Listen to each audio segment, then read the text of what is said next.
Okay, so hello. Back. Today I would like to take you on a journey to Taylor Swift.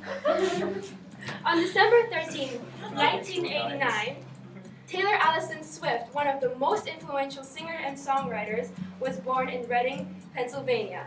At the age of 11, Taylor and her mother went to Nashville to show off her talent and sent off a few CDs of her singing karaoke covers to record labels. However, they rejected her. I don't even know why.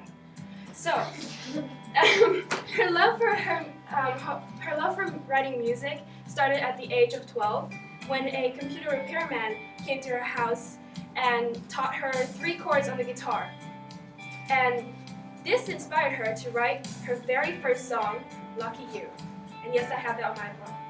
Anyways, so she even won a national poetry contest at this age, which is really cool. Yeah. So at the age of 14, she was given an artist development team. So age of 14, guys. Anyways, and her family moved to Nashville so she could pursue in this dream. And in Nashville, Taylor began to write songs professionally with a professional songwriter called Liz Rose, and they still work together, which is really cool. So, a year later, Taylor signed a record deal with Scott Borchetta and became one of the first signings of the label.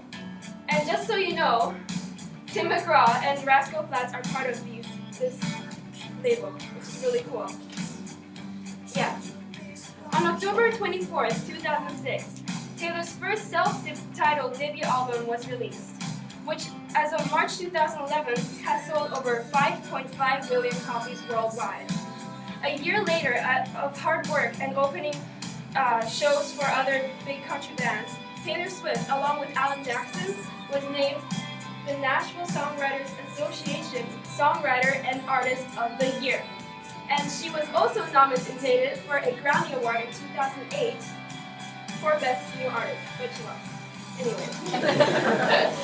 On November 11, 2008, the Fearless era began.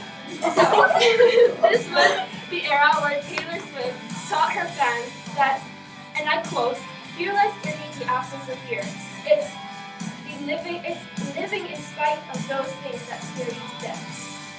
So this album became the best-selling album in 2009 and won her 4 Grammys in 2010, including Album of the Year, which made her the youngest ever to win this award. Along with this successful album, Taylor carried out her first headlining tour, Journey to Fearless. And this tour was attended by 1.1 million Taylor Swift fans, or shall I say, Swifties.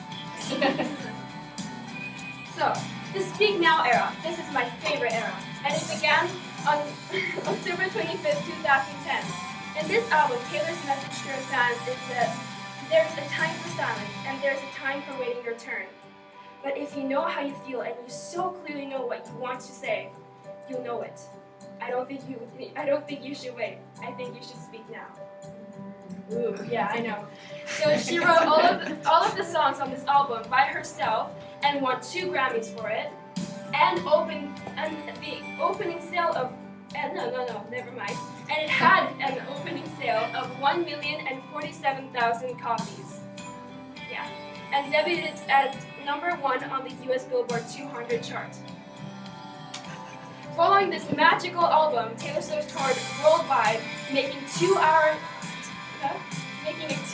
night seem like a magical eternity, as though you had just entered her mind.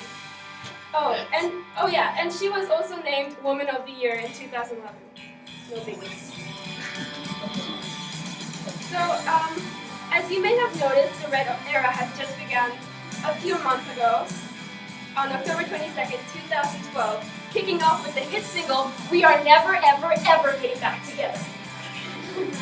On this album, Taylor describes the color red as all those emotions spanning from intense love, intense frustration, intense jealousy, confusion, all of that in my mind, all those emotions are red. This album had first week sales of 1.21 million copies, making the highest opening sales in a decade. This also made Taylor the first female to have 2 million selling album openings. Oh, it stopped. Okay. Anyways, along with the most successful album yet, Taylor has started her tour in America with a show that is read as it can be. She even performed As Tears Go By with the Rolling Stones, and she was even named the most charitable celebrity of 2012. Honestly, I could write more than a trilogy about why I love Taylor Swift.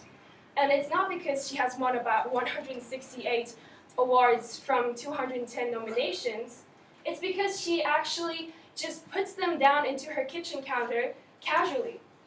It's because she is so down to earth. She's like every one of us, even though she's such a big star. And it's because she has taught me to appreciate things, the little things in life. And it's because she has taught me to be fearless and to speak now, because love is red. It's because she has inspired me to write my own songs, which now is my remedy to everything. It's because I don't know what to say. It's because her music has always been there for me, through thick and thin. And most importantly, it's because I am who I am today because of her. Not all because of her, but mostly because of her. And, whether curly or straight hair, or, cowboy boots and Keds, or sundresses or shorts, I will always stand by and love Taylor Swift because she has done so much for me, and I need to repay her for that.